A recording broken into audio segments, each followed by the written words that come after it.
এখানে কেউ অন্যায় করবে তার পানিশমেন্ট হবে না, এটা এমন কোনো ব্যবস্থা থাকতে পারে না।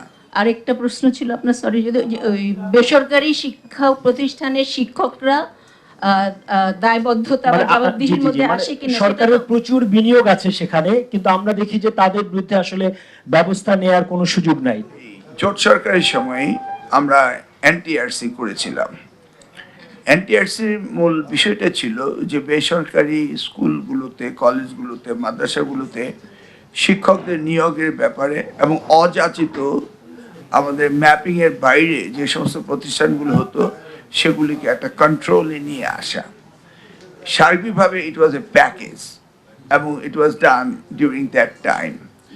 এটার পিছনে তখন কাজ করেছিলাম। পরবর্তীতে হয়েছিল, এখন সেই জায়গাটি হচ্ছে ওইটার মনিটরিং সেল হবে সেটাই। এখানে কেউ অন্যায় করবে তার পানিশমেন্ট হবে না, এটা এমন কোনো ব্যবস্থা থাকতে পারে না, হতেই হবে।